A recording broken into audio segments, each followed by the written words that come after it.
Allô, allô, vous m'entendez? Oui, oui, bonjour, on vous entend très bien.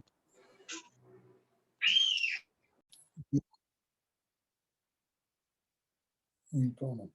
Donc, à l'époque, dans les ghettos, dans les communautés juives, il y avait des mouvements de juifs anti-religieux qui voulaient déraciner la notion de Dieu et la notion de judaïsme. Et alors, ils faisaient vraiment des manifestations.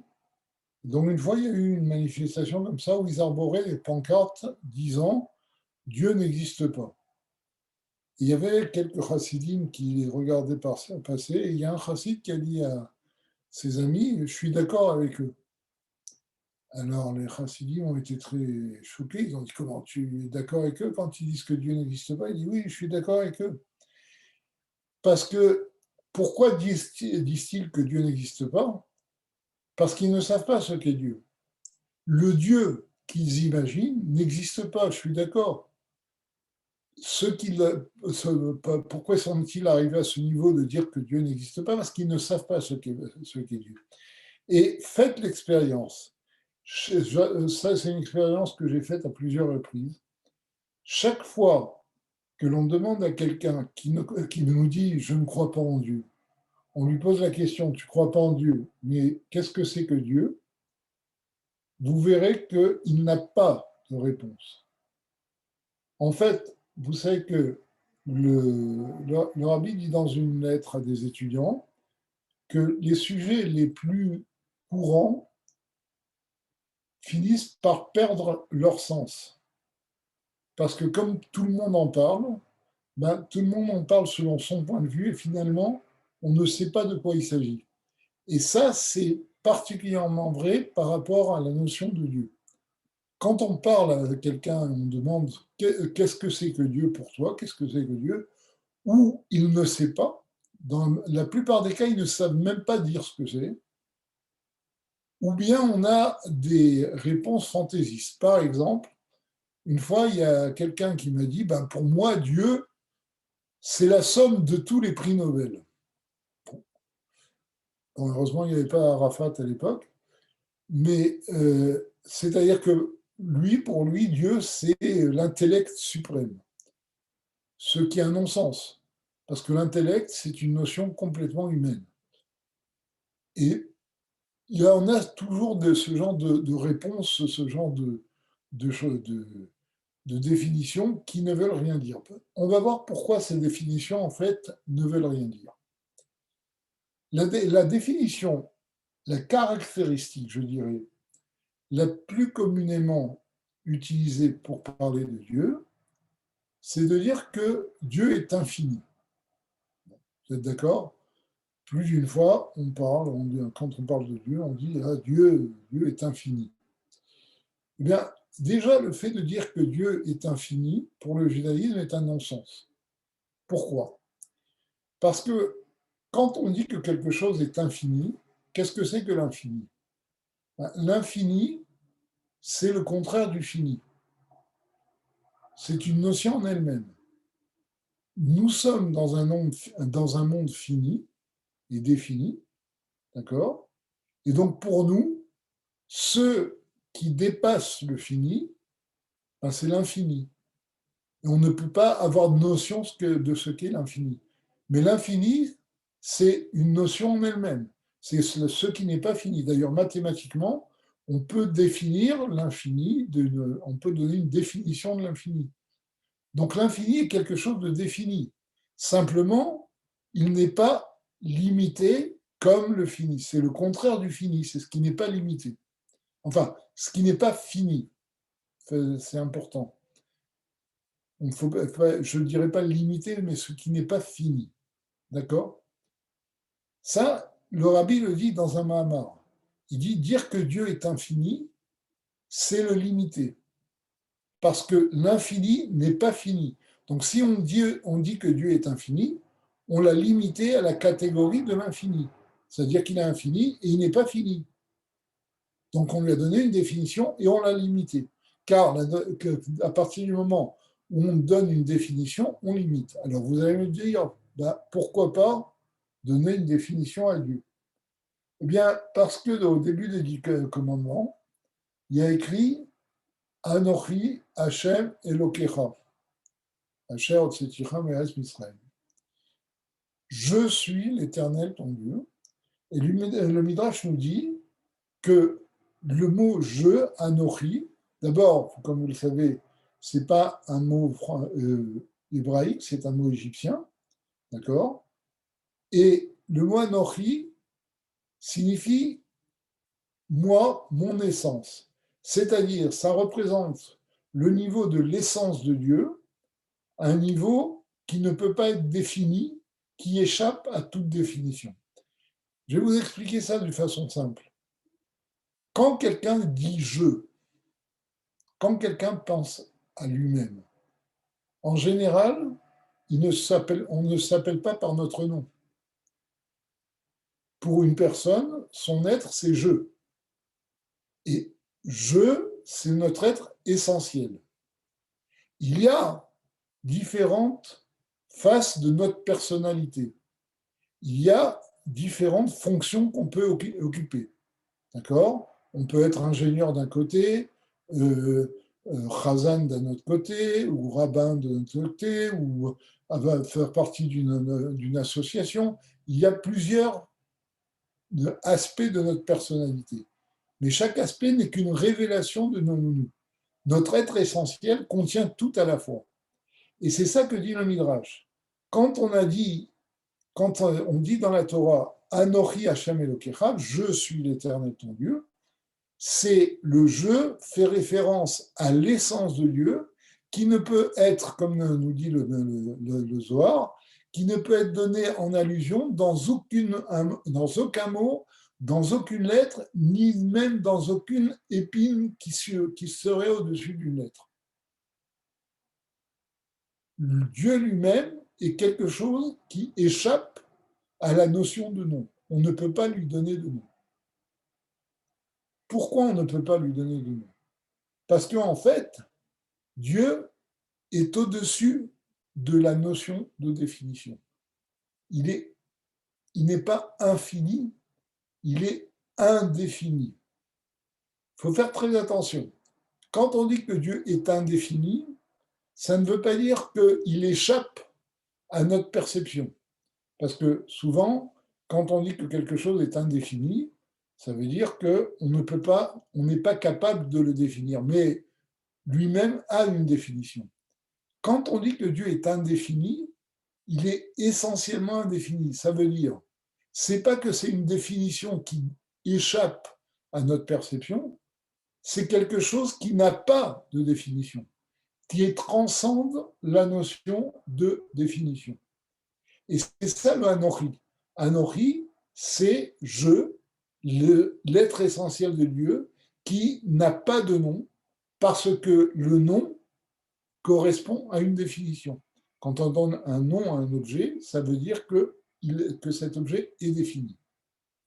Alors, qu'est-ce que ça implique, cette indéfinition de Dieu, le fait que Dieu n'est pas définissable? En fait, dans les textes, lorsqu'on parle de l'essence de Dieu, ce qu'on appelle Atzmut, eh bien, on a trois adjectifs.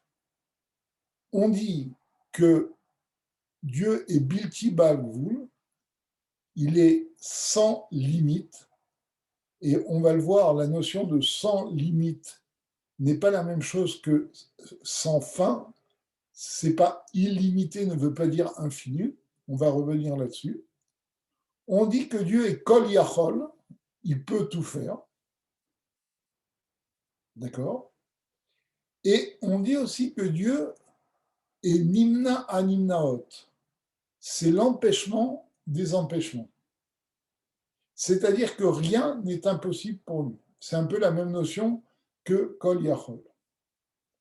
Alors, prenons ces trois adjectifs.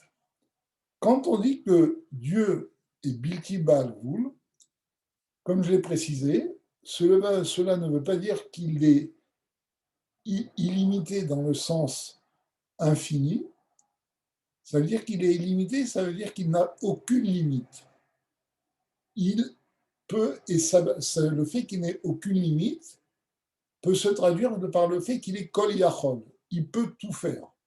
En fait, c'est un potentiel indéfini qui est capable de tout, qui peut tout faire. D'accord? Alors vous allez me dire comment quelque chose de non défini peut-il tout faire et peut-il créer toute créature? Pas seulement créature, il peut créer, comme nous allons voir, même des choses que l'on ne peut pas imaginer. Pour revenir à ça, pour préciser cette notion, il y a la troisième notion où on dit que Dieu est nimna animnaot, c'est l'empêchement des empêchements. Il y a un des Rishonim qui donne l'exemple suivant. Il dit, que veut dire que Dieu est l'empêchement des empêchements? Il dit, c'est très simple. Si un homme veut imaginer qu'un éléphant passe par le chat d'une aiguille, par le petit trou, vous savez, dans une aiguille, on appelle ça le chat d'une aiguille.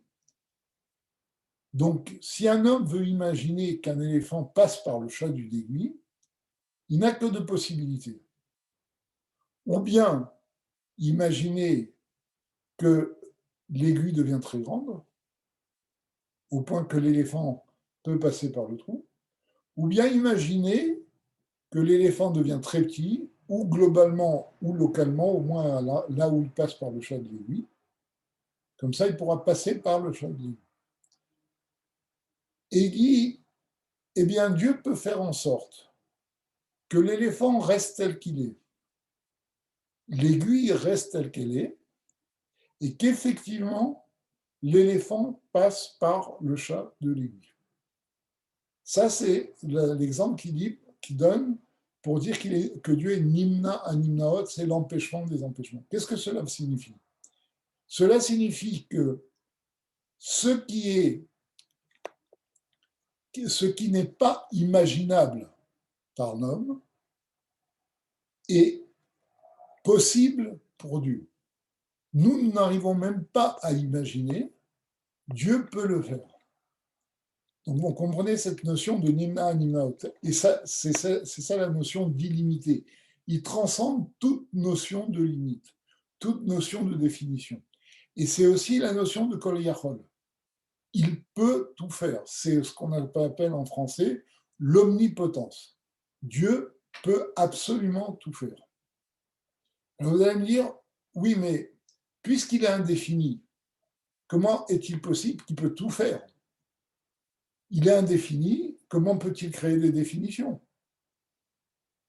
Alors, il faut faire une petite remarque que le Rambam nous donne au début du Sefer Hamada.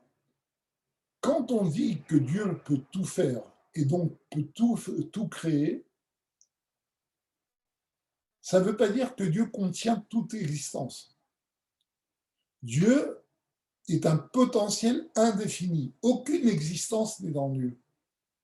Mais ce potentiel indéfini a la possibilité de créer toute existence, même des existences qu'on ne peut pas imaginer. Alors vous allez me dire, c'est un peu difficile de comprendre. Dieu est indéfini et il est à l'origine de toute existence définie, de toute définition. Je vais vous donner un exemple très lointain naturellement, mais qui peut vous éclairer sur cette notion-là. Prenons un bloc de pierre. Un bloc de pierre informe. D'accord? Eh bien, de ce bloc de pierre, on peut tirer des milliers et des milliers de statures différentes. Selon la façon dont on va le tailler, on va obtenir une statue différente. Or, ce bloc de pierre n'est aucune de ces statues. Et on ne peut pas dire que ce bloc contient toutes ces statues. D'accord? C'est un bloc indéfini, uniforme, mais de ce bloc de pierre, on peut tirer des myriades de statues, toutes différentes les unes des autres. Mais c'est un petit peu la même idée. Dieu est un potentiel indéfini, mais toute définition peut venir de Dieu. Le Maharal de Prague va plus loin. Il dit, parce que Dieu est indéfini, eh bien, cela prouve que toute définition est forcément en lui. Il ne peut pas y avoir des définitions à l'extérieur de lui. Il donne la démonstration suivante. Il dit, supposons qu'il y ait une définition qui soit à l'extérieur de Dieu, qui ne soit pas Dieu. Bien, il dit, on va pouvoir définir Dieu. Pourquoi ? On va dire que Dieu n'est pas cette définition, puisqu'il y a une définition qui est à l'extérieur de lui. Vous savez que dans Chassidut, on explique qu'il y a deux façons de connaître une chose. Soit on peut connaître ce qu'elle est, soit on peut connaître ce qu'elle n'est pas. Connaître ce qu'elle n'est pas, c'est déjà une connaissance. C'est ce qu'on appelle en Chassidut dat chiluvit et dat shlilit. La connaissance directe, la connaissance positive et la connaissance négative. Or, quand on dit que Dieu est un potentiel indéfini, cela signifie qu'on n'en a même pas une connaissance négative. C'est-à-dire, ni on sait ce qu'il est, ni on sait ce qu'il n'est pas. D'accord ? Et donc, en ce sens, ça brise toutes les pseudo-définitions qu'on peut donner sur Dieu, puisque Dieu est essentiellement indéfini. Dans le Tanya, on donne l'exemple suivant. On dit, si quelqu'un dit, eh bien, cette théorie est trop profonde pour que je puisse la toucher de mes mains. Tanya dit, quelqu'un qui va écouter cette phrase, Kol HaShomea Yitzchaklo. Quelqu'un qui va écouter cette phrase, eh bien, va se mettre à rire. Pourquoi ? Parce que, tout simplement, la notion de théorie est une notion complètement intellectuelle et qui n'a aucun rapport avec le toucher. Donc, dire cette théorie est trop profonde pour que je la puisse la toucher de mes mains, c'est un non-sens. C'est risible. Eh bien, c'est la même chose. Dire que Dieu est trop haut pour que je puisse le comprendre, c'est aussi un non-sens. Parce que la notion d'intellect, de compréhension, n'a aucun rapport avec Dieu. C'est pas que Dieu est trop haut au sens où son définition est trop haute pour que je puisse la comprendre. C'est qu'il n'y a rien à comprendre. Il transcende la notion de définition. Je ne sais pas si vous voyez bien la différence. Je vais vous donner un exemple. Il y a une sira du Rabbi là-dessus, sur la vache rousse. À propos de la vache rousse, vous savez qu'il y a une question qui se pose, c'est que Shlomo HaMelech, le roi Salomon, a compris tous les chukim, tous les décrets illogiques de la Torah. Mais lorsqu'il est arrivé à la vache rousse, il a dit « Amarti achakemena ve'irechoka mimeni » Je me suis dit, je vais la comprendre, et plus j'avance, et plus je vois qu'elle est loin de moi. C'est bizarre. Le Rabbi pose la question.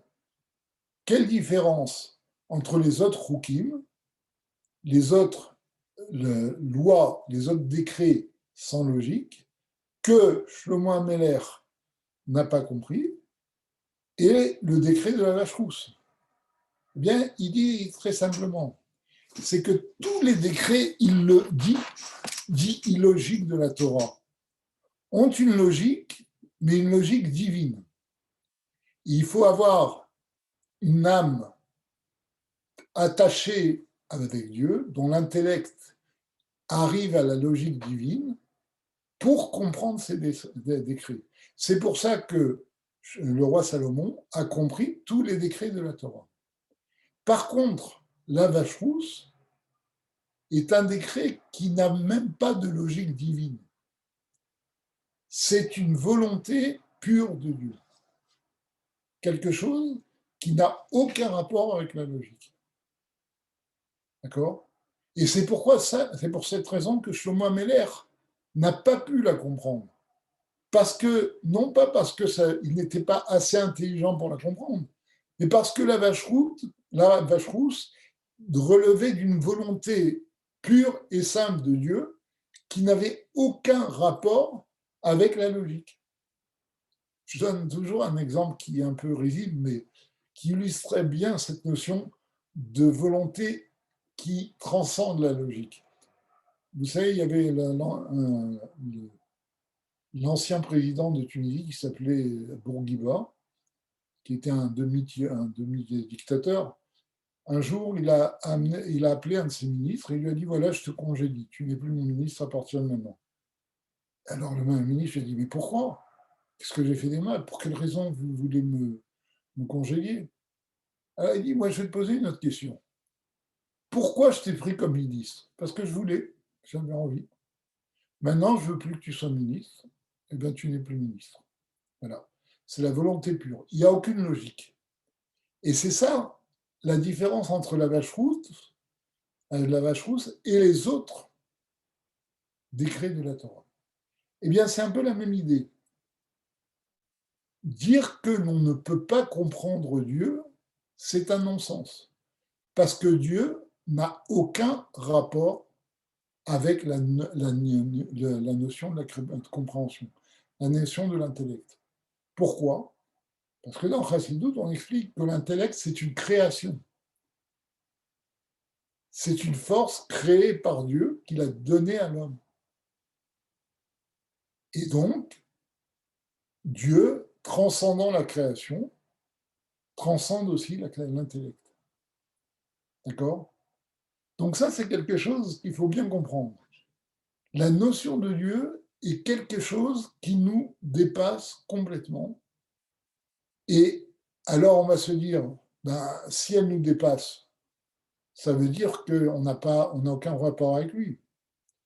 Le Maharal de Prague dit, comment est-il possible de croire en Dieu alors qu'on ne sait pas ce que c'est? Il donne l'exemple de l'âme. Il dit, chaque homme est persuadé d'avoir une âme. Alors vous allez me dire, oui, mais est-ce que l'âme existe, elle n'existe pas, etc. On ne va pas entrer dans des débats animistes ou anti-animistes. Je vais vous donner une définition presque mathématique de l'âme.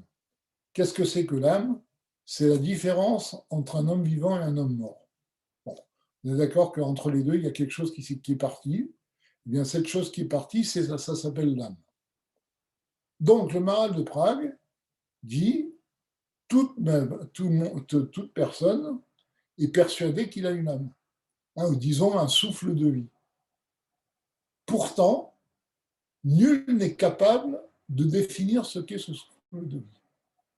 Mais le fait même qu'il vive lui prouve qu'il y a ce souffle de vie. De la même façon, le fait que l'on voit que le monde existe et qu'il existe avec une harmonie extraordinaire nous prouve qu'il y a une force supérieure qui a mis en place l'univers tout entier. Vous savez, quand on dit, il y a une longue lettre du Rabbi qui répond à des étudiants qui lui posent la question de savoir est-ce que nous avons une possibilité, nous qui sommes incroyants ou agnostiques, d'avoir une preuve logique de l'existence de Dieu. Bon, il y a une longue explication du Rabbi. En fait, dans cette lettre, on peut dire que le Rabbi a donné une réponse moderne de quelque chose qui était dans Chassidut depuis longtemps. Cette notion d'âme que l'on ne peut pas, dont on ne connaît pas la définition et dont on est persuadé qu'elle existe parce que nous vivons, eh bien, on peut le voir au niveau de la nature. Le Rabbi donne plusieurs exemples. En fait, quelles sont les questions qui se posent par rapport à Dieu?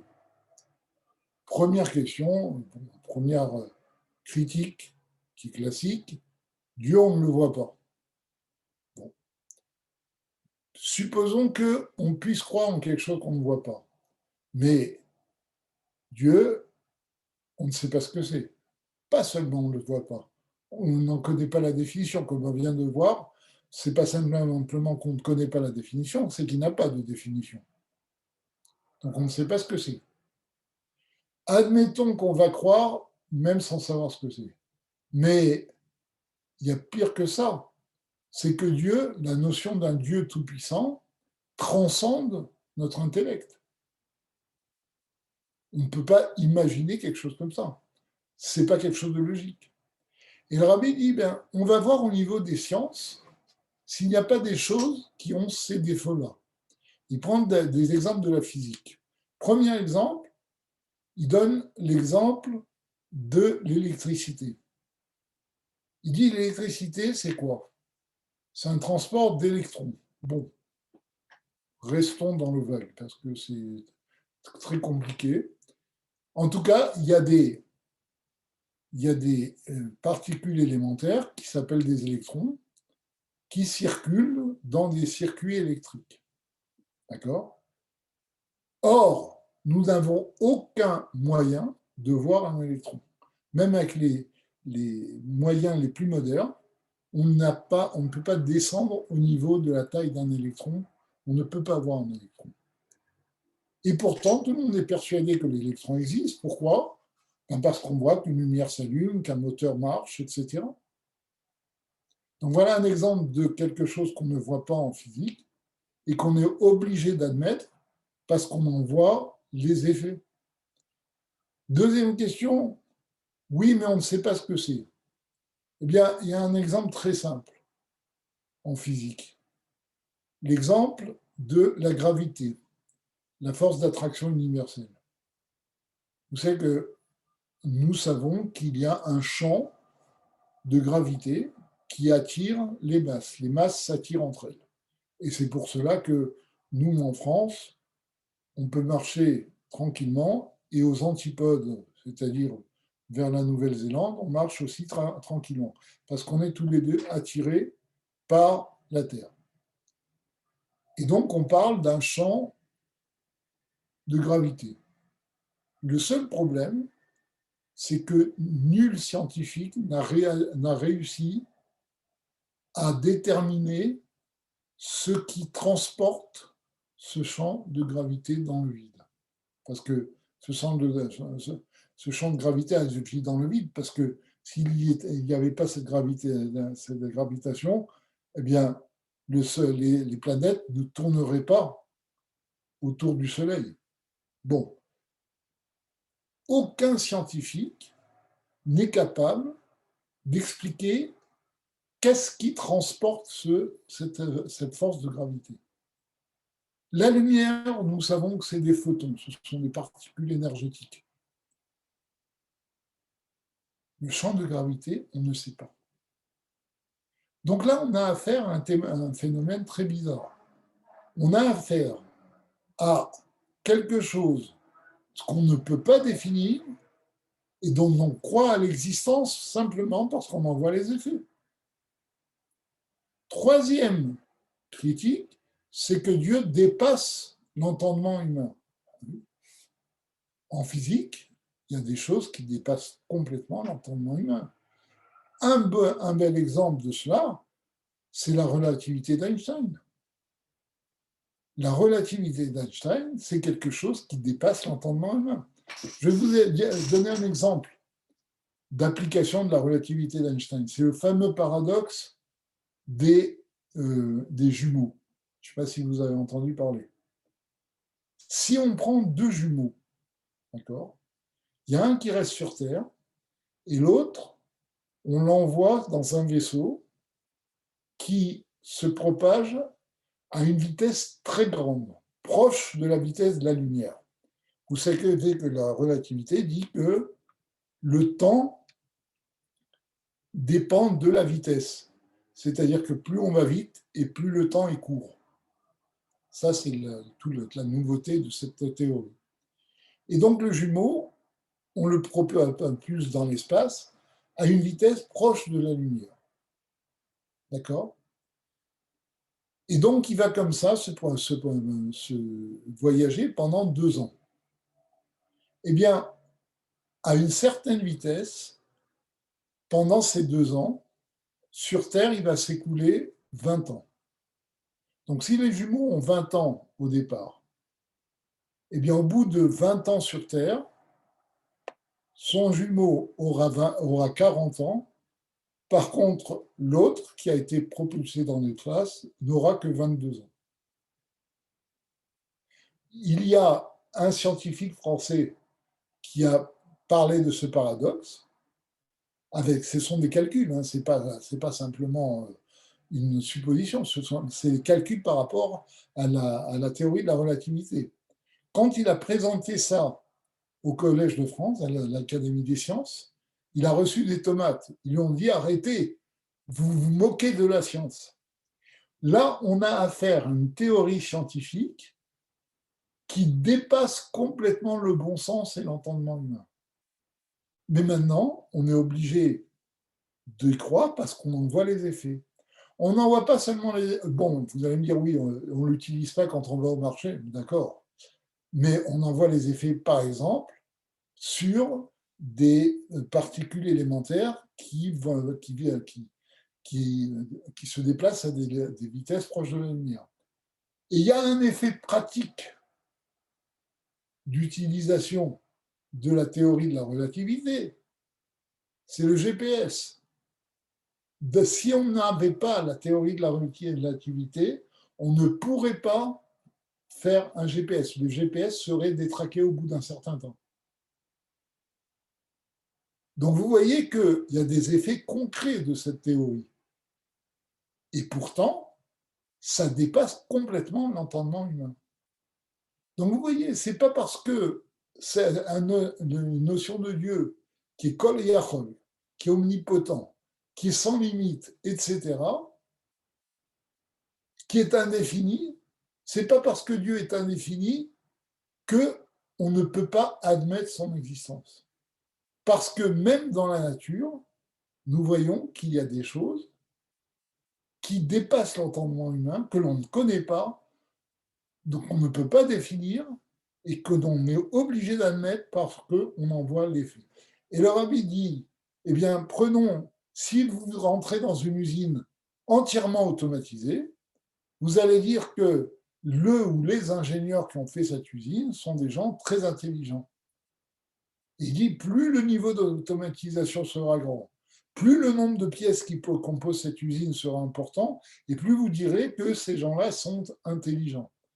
Eh bien, nous avons une usine qui contient des milliards de pièces qui marchent toutes ensemble, d'accord, et qui est entièrement automatisée, c'est notre univers. Au niveau des atomes, c'est innombrable. Enfin, c'est innombrable, il y a un nombre, mais c'est un nombre 10 puissance 20, 30, 40, 50. Vous savez que dans notre univers, seulement le nombre d'étoiles est de l'ordre de 10 puissance 20. 10 puissance 20, c'est 1 suivi de 20 zéros. Je ne sais pas si vous voyez ce que ça donne. Donc, il y a des milliards, on ne peut même pas dire le nombre de composantes de notre univers. Et tout notre univers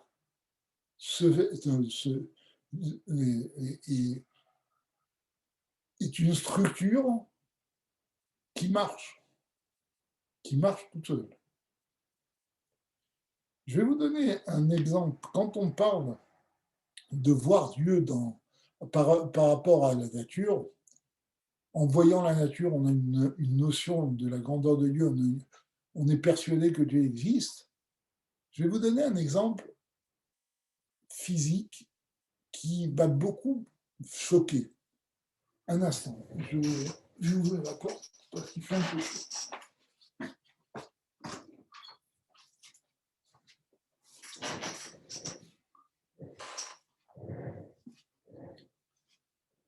Vous savez que le Midrash nous dit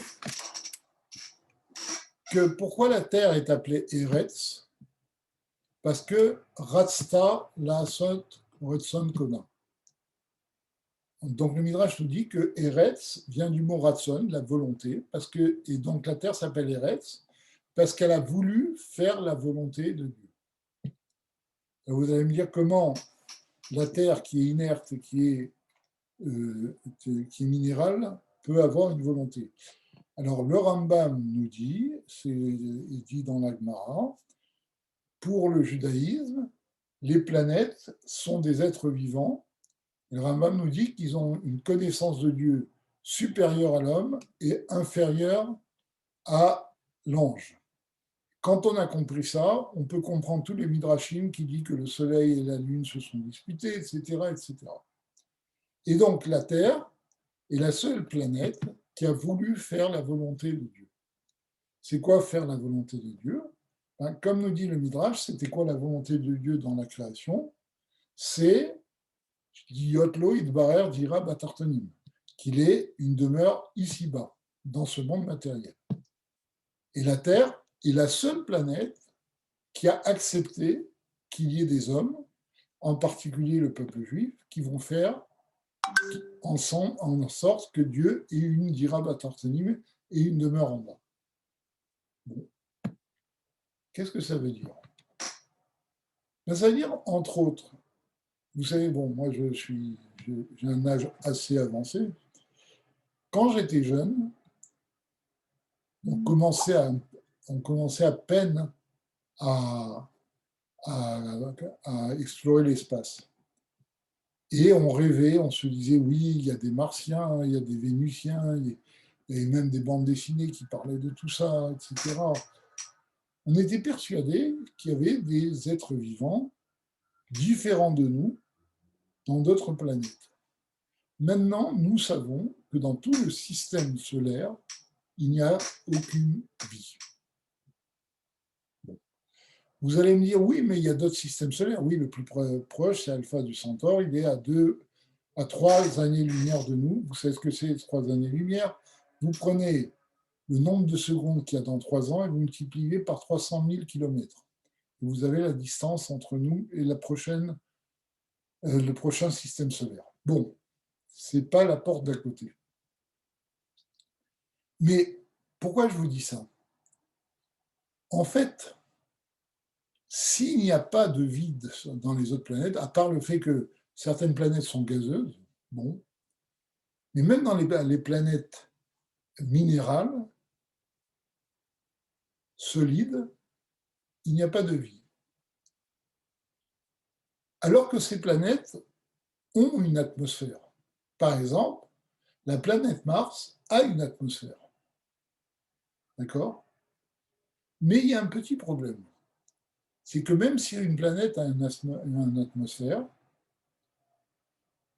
il y a des particules qui rentrent dans cette atmosphère et qui brisent l'atmosphère. Ces particules, c'est ce qu'on appelle des vents solaires. Le Soleil émet de temps en temps des particules, et ces particules rentrent dans l'atmosphère, ils coupent l'atmosphère, donc s'il y avait des êtres vivants, ça deviendrait irrespirable, ils mourraient.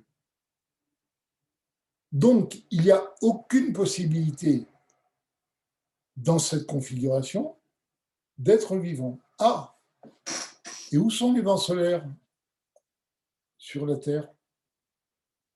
On n'a jamais entendu parler de vents solaires. Jamais l'atmosphère n'a été coupée. Pourquoi?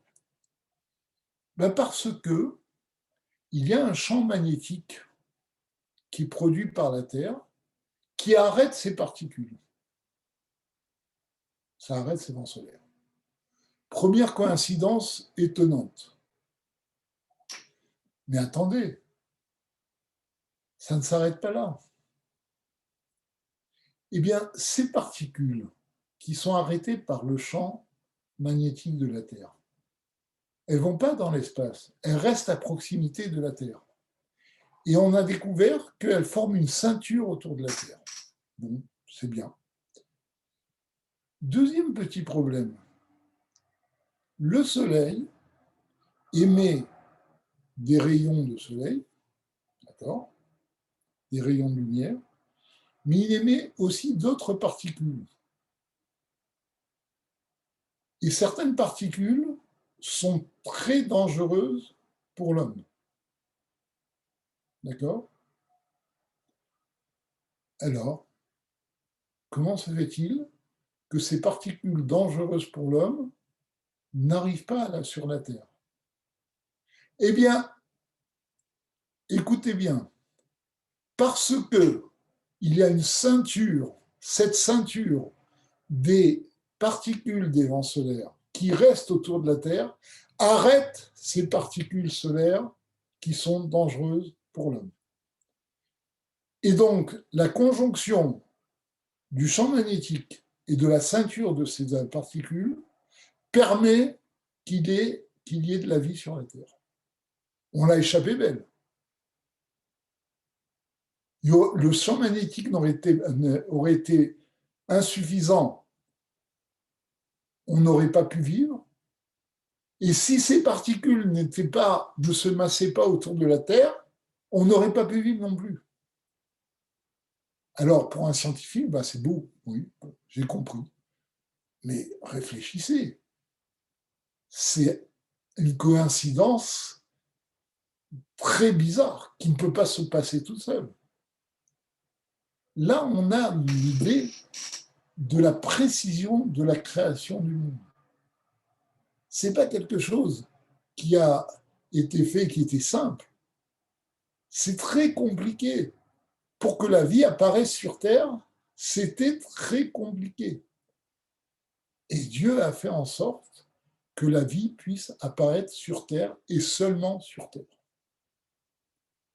Quand on voit des choses comme ça, révélées par la science, eh bien, on est obligé de dire qu'il y a une force supérieure qui fait vivre le monde. Ce n'est pas la seule chose.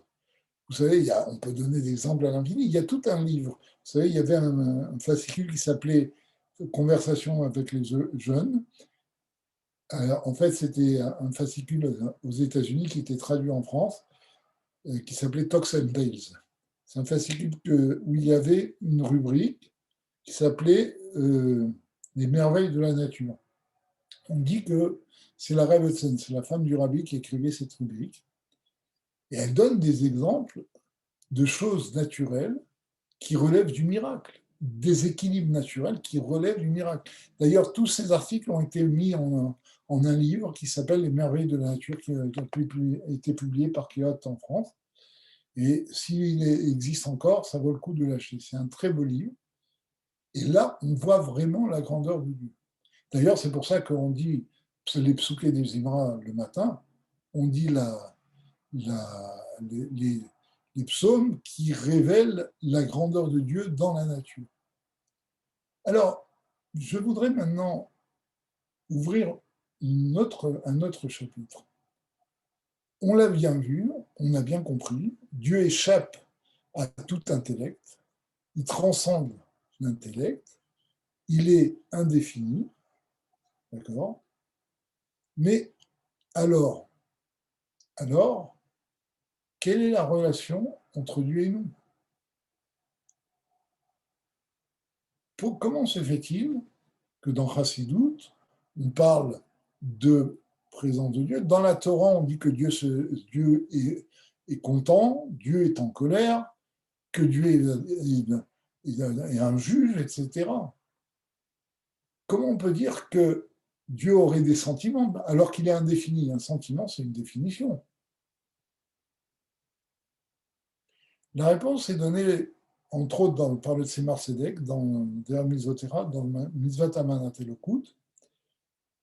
Le Tzemar Tzedek nous dit en fait, Dieu a voulu créer un monde et cette volonté a été suivie de tout un processus de création. Et ce processus de création commence par la volonté de créer. Parce que dans les indéfinitions de Dieu, il faut aussi enlever certaines idées fausses.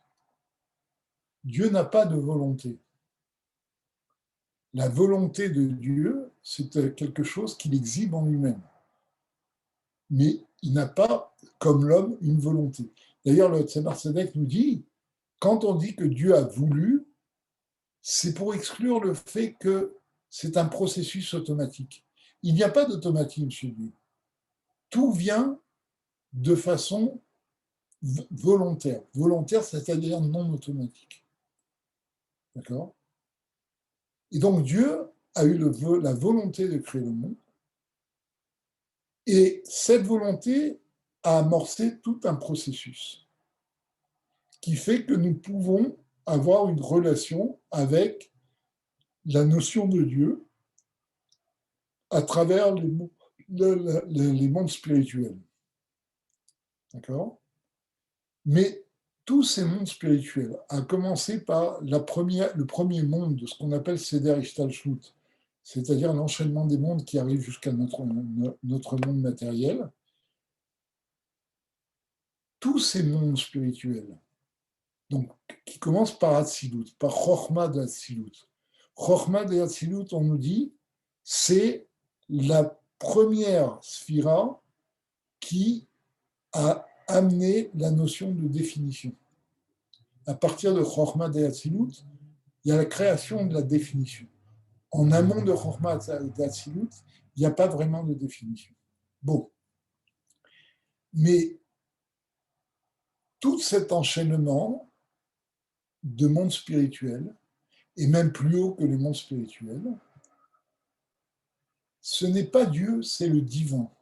Ça, c'est le Tzemar Tzedek qui dit.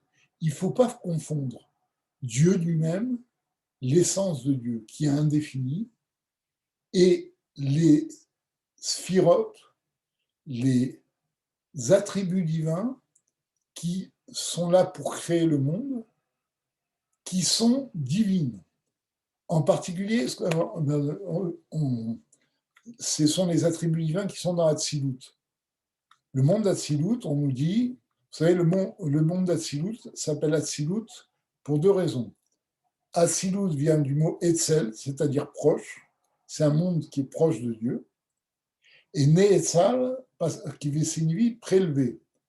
En fait, c'est une force divine qui a été prélevée, mais qui reste toujours attachée à Dieu lui-même. D'accord ? Et c'est cette force divine qui va créer le monde. Et le Tzemar Tzedek nous dit qu'à partir d'Hatzilut, il ne faut plus parler de Dieu, mais du divin. Il y a une différence entre Elokut et Hachem. Enfin, Hachem ou Dieu, ou Atzmut. Atzmut, c'est l'essence de Dieu, comme nous l'avons dit, qui est au-dessus de toute limite. Elokut, c'est quand on commence le processus de création.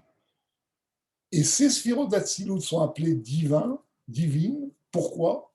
Parce qu'elles ne forment qu'un avec Dieu. Elles n'ont pas de volonté propre, elles sont comme des outils dans la main de Dieu.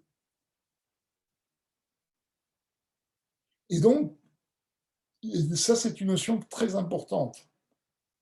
Faire la distinction entre Dieu et le divin, c'est très important. Dieu n'est pas le créateur. Dieu crée, mais on ne peut pas définir Dieu comme le créateur. Et ça, c'est une grosse erreur que les gens font. Les gens ont tendance à dire, qu'est-ce que c'est Dieu ? C'est le créateur. Non. Le créateur, c'est une facette, une révélation de Dieu. C'est bien Dieu qui crée le monde, mais on ne peut pas dire que Dieu est le créateur. Le créateur, c'est Dieu, mais Dieu n'est pas le créateur. Je ne sais pas si vous comprenez. On ne peut pas résumer Dieu au fait qu'il crée, parce que Dieu est au-dessus de la notion de création. Il crée, il a créé le monde, mais ce n'est pas sa seule fonction. Il n'est pas le créateur. C'est Dieu. C'est cette essence indéfinie. Et là-bas, il y a une autre notion très importante qu'il introduit. Une des grandes erreurs que l'on fait quand on parle de Dieu, c'est de dire « Ah, mais Dieu est spirituel. Et c'est Marcellin qui dit non, Dieu n'est pas spirituel. Le divin est spirituel. Les sphirotes d'Atsilut sont spirituels. Les attributs divins sont spirituels. Les 4 mondes spirituels jusqu'à d'autres mondes sont spirituels. Ça veut dire qu'ils ne sont pas matériels. Mais Dieu n'est pas spirituel. Il n'est pas matériel non plus. Il transcende la notion de matérialité et de spiritualité. Et ça, c'est une notion qui est très souvent une erreur dans l'esprit des gens. On ne peut pas dire que Dieu est spirituel. Il n'est pas plus spirituel que matériel. Il transcende la notion de spiritualité, car la spiritualité elle-même, les mondes spirituels, sont une création de Dieu. Ce n'est pas Dieu. Alors vous allez me dire, puisque Dieu n'est ni spirituel, ni matériel, il transcende tout, quelle est notre importance par rapport à Dieu? Pourquoi il a créé le monde? Et comme on a dit, le Midrash dit, pourquoi il a créé le monde? Parce qu'il a eu un désir d'avoir une demeure en bas. Dans cette phrase que Dieu a eu le désir d'avoir une demeure en bas, il y a 2 notions à préciser. Comme dans le Tanya, on pose la question, qu'est-ce que c'est que cette notion de bas? Devant Dieu, il n'y a pas de notion de bas et de haut. C'est des notions physiques. Il explique que qu'est-ce qu'on appelle bas? C'est un endroit, un lieu où Dieu n'est pas révélé. C'est-à-dire, plus la révélation de Dieu est grande, et plus on dira que le monde est haut. Moins elle est grande, et plus on dira qu'il est bas. Notre monde est le monde le plus bas, parce que la présence de Dieu est quasi inexistante. On doit faire un effort d'imagination pour imaginer qu'il y a un créateur. On va réfléchir à la grandeur de Dieu, on va réfléchir à la merveille de la création, comme on vient de dire. Mais Dieu n'est pas révélé. Et c'est pour cela que ce monde est appelé ici-bas. C'est le monde le plus bas. Mais il y a une autre notion à préciser. C'est que le Midrash pose la question, pourquoi Dieu a créé le monde? On répond, parce qu'il a eu un désir d'avoir une demeure en bas. Où est la réponse? Je vais vous expliquer pourquoi je pose cette question. Si vous dites à votre fils, pourquoi tu as frappé ton frère? Il va répondre, parce que j'avais envie. Ce n'est pas une réponse. C'est exactement ce que fait le Midrash. Le Midrash dit, pourquoi Dieu a créé le monde? Parce qu'il avait envie d'avoir une demeure en bas. Qu'est-ce que ça signifie? C'est une question qui a été posée par beaucoup de commentateurs. Et le Baal Netanya a donné une réponse très, très simple. Il dit Afartaiv frekmetnish kakashi. Il a dit en yiddish, sur un désir, on ne pose pas de questions. En fait, que signifie la réponse du Midrash? Elle signifie que l'origine du monde n'est pas logique. Elle donne l'exemple d'un désir. Un désir chez l'homme, c'est quelque chose qui est irrationnel, qui dépasse la notion du rationnel. Eh bien, la même chose. Dieu a créé le monde, non pas par une démarche logique, mais par une volonté, un désir pur et dur. Un désir qui n'a aucun rapport avec la logique. Alors, ça répond aussi à quelque chose à une question que beaucoup de gens se posent. Il y avait un jour mon prof de fac qui était juif qui m'a dit, finalement, Cohen, pour Dieu, nous ne sommes qu'un bruit de fond. Comment Dieu peut s'intéresser à nous? Nous ne sommes rien devant lui.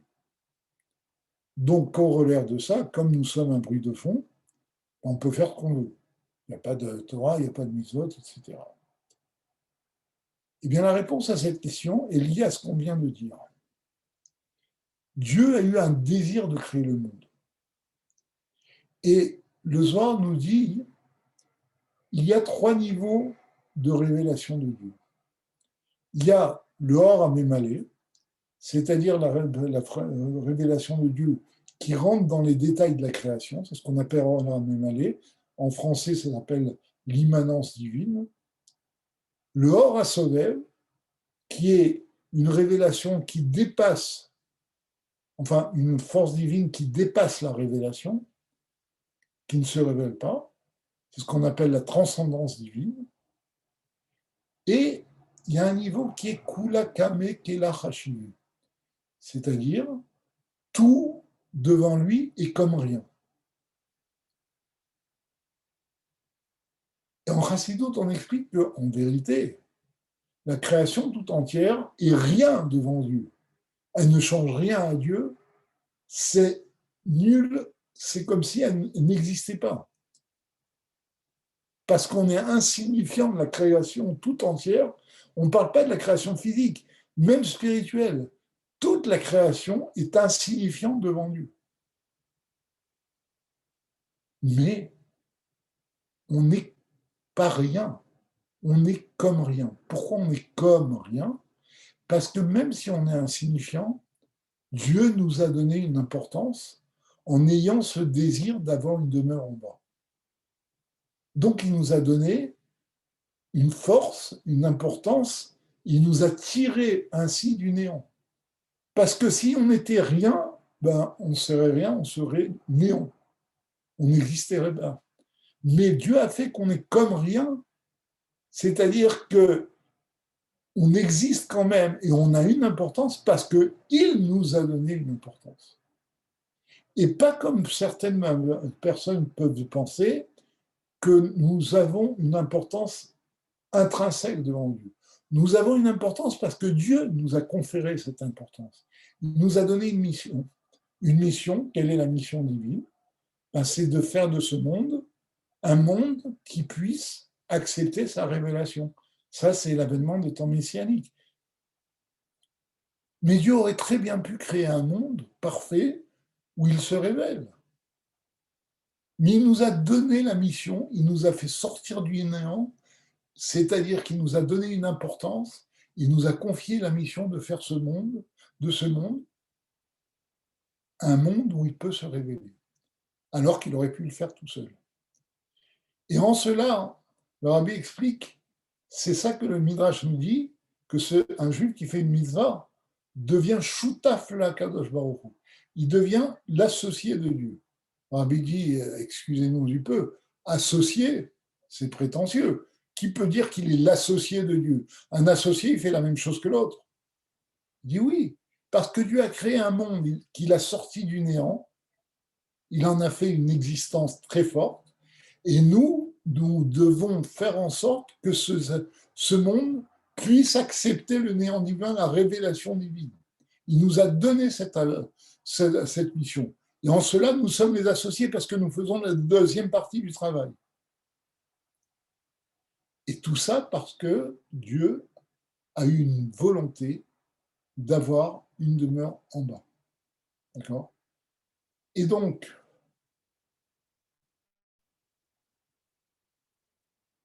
ça répond à cette fameuse question. C'est vrai, nous ne sommes rien devant Dieu. Mais, puisque Dieu nous a donné cette mission, nous avons une importance très grande. Je vais vous donner un exemple de ça. Prenons un cabinet d'experts comptables, tous bardés de diplômes, d'accord, avec en plus des logiciels informatiques qui peuvent faire des dizaines, des centaines, traiter des centaines de comptabilités très facilement. Et alors naturellement c'est tous des juifs, et arrive un petit juif qui sort de l'Orte, il a un diplôme de comptable, premier niveau. Alors il lui dit, tu sais, on n'a pas besoin de toi. Mais bon, comme on veut te donner une parnassa, on veut que tu puisses vivre, on va te donner un poste, tu vas faire du travail que nous pourrions faire tout seuls, mais on va te confier pour que tu puisses gagner ta vie. C'est exactement ce que dit le Midrash. Dieu a eu un désir d'avoir une demeure en bas. La création de l'homme, c'est une bonté pure. C'est un acte de bonté pure. Comme cet acte de bonté par rapport au petit comptable dont on n'a pas besoin, mais qu'on a investi d'une mission pour qu'il puisse avoir le mérite de gagner sa vie. Eh bien, Dieu nous a donné le mérite de faire de ce monde une demeure pour lui, alors qu'il aurait pu le faire tout seul. Voilà, j'espère que ça répond à certaines questions. Vous pouvez peut-être poser des questions, je ne sais pas ce qu'elle est là. Est-ce qu'on peut poser des questions? Je demande à l'organisateur. Allô, allô? Allô? Allô, vous m'entendez? Est-ce que quelqu'un m'entend? Allô? Vous m'entendez ou non?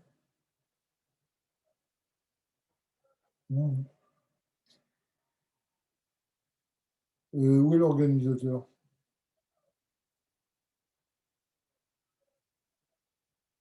Oui, elle a levé la main. Rika Perez a levé la main.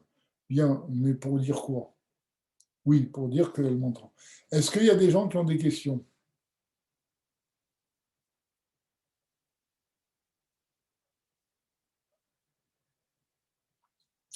Oui, non. La voix des gens est bloquée, d'après ce que je comprends. Il faudrait débloquer la voix des gens. Quels sont le son des participants? Je ne sais pas, quel est l'organisateur? Il faudrait qu'ils mettent le son qui permette aux gens de parler. Allô, allô?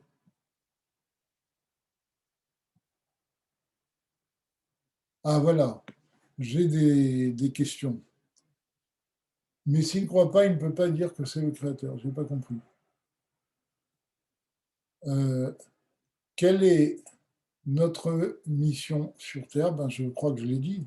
C'est de faire de ce monde une dirabatartonim, une demeure pour Dieu.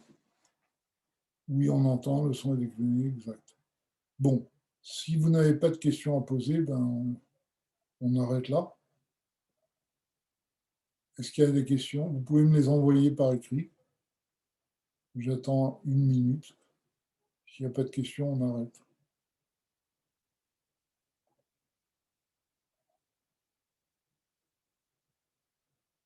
Pas de questions? Oui, non, mais ça, c'est un commentaire, ce n'est pas une question. Bon, s'il n'y a pas de questions, nous arrêtons. Il ne me reste plus qu'à vous souhaiter Shabbat Shalom. Et comme disent les Sfaradim, Tzom Kal. Et on espère qu'on n'aura pas jeûné cette année, puisque Mashiach sera venu avant, ou demain, ou ce soir, ou demain, ou Shabbat. C'est vrai que le Rabbi dit que quand on dit les Shana Abba B'Yerushalayim, ça ne veut pas dire qu'on attend que Mashiach vienne l'année prochaine. C'est-à-dire qu'on attend que Mashiach vienne ce soir-là, et comme ça, l'année prochaine, on sera à Yerushalayim. Donc, on espère que Mashiach va venir tout de suite et qu'on n'en va pas à jeûner. Shabbat Shalom.